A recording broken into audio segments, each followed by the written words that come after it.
So, Dark Side of the Ring premiered the Ultimate Warrior episode, chronicling the life and career of Jim Hellwig, aka the Ultimate Warrior. They had interviews with Eric Bischoff, Jim Ross, Jim Cornette, as well as Warrior's first wife. And you know, a lot of this, I watched the episode, right, and this was coming off the A&E documentary WWE release.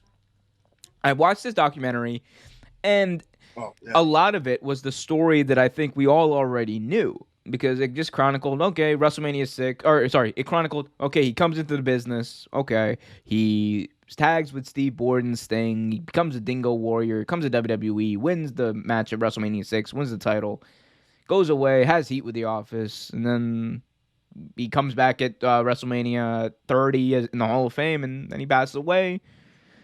I think it was a story that everyone already knew. It wasn't that interesting, if we're being honest. There wasn't really much new learned. I think the only thing that I learned specifically that I thought was interesting was the story of him and Jake the Snake Roberts. I thought that was really cool.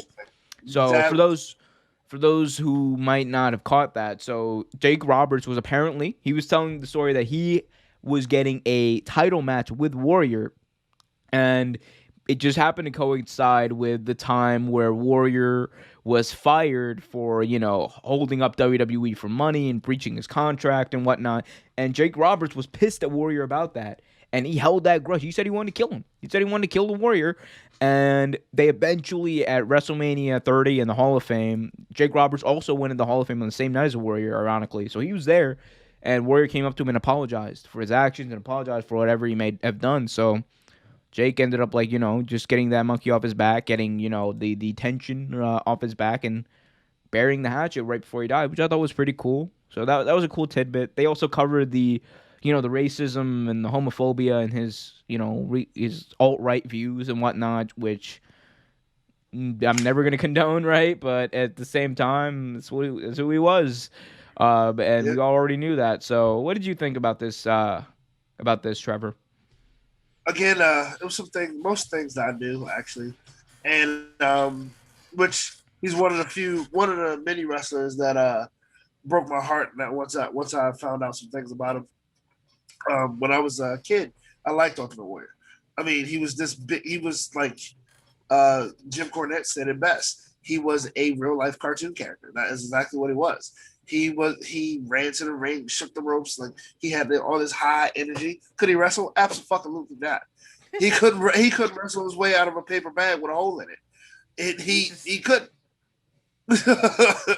But he was entertaining.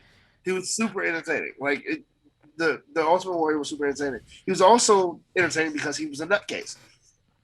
Yeah. He actually believed who he was. Yeah, dexterity, pal. I just there's my favorite line of this whole episode was JR being like, yeah, he was talking about dexterity. What the fuck is that? I'm just like, what is that?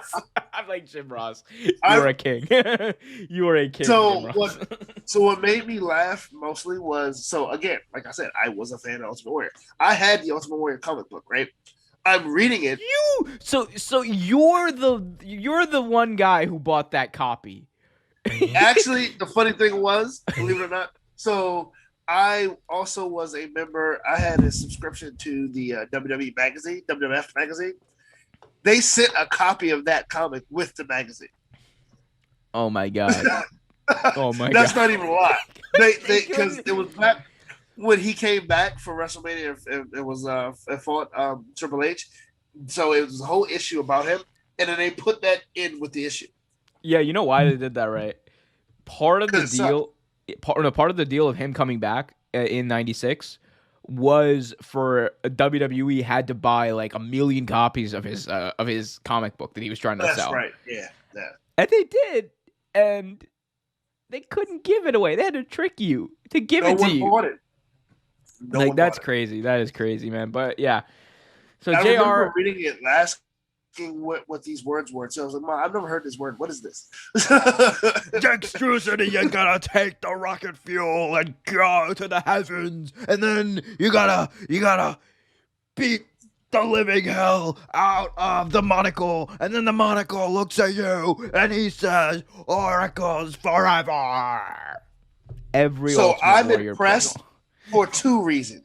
one, you remember that, and two, that you knew what the fuck he was saying. Remembered what? I just remembered what? I didn't remember any. I just said, see, that's why it's every Warrior promo. I didn't even know what I was saying. I was just saying random stuff. Yeah, he actually said something similar to that. No, he didn't. Oh God, the Warrior. There was one promo he said, I was sitting in the what did he say? I was sitting in the depths of parts unknown. Unknown. And I was looked up at a spaceship and I'm like, wait a minute, dude, like put the blunt down. Like, what are you talking about? Buddy, put something down. Oh yeah, he was. It was that Hulkamania. It was that Hulkamania era, bro. It was a Hulkamania era. Brother. Notice how Hogan in like '87 was like brother in his promos, and Hogan in like '93 was like brother. Right.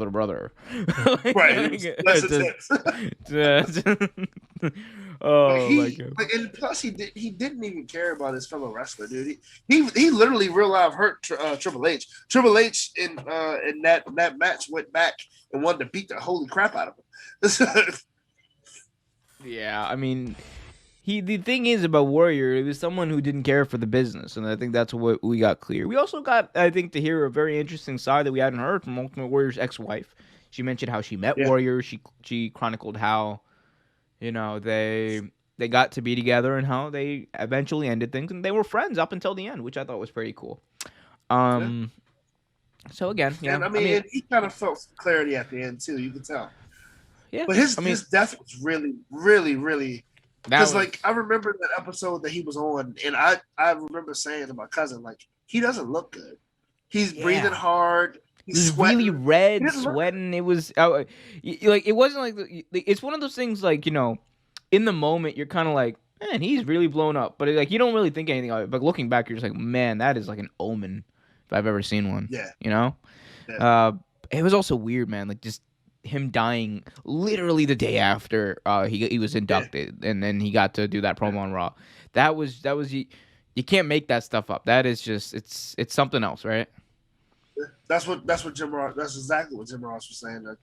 That's just sad. You can't make it up. Thanks for watching this video from Real Take Sports Talk. Remember to like, share, subscribe, hit that notification bell so you get notified whenever a new video is released. Also, remember to check out our live show every single Thursday at 8 p.m. right here on the YouTube channel. And remember, keep it real.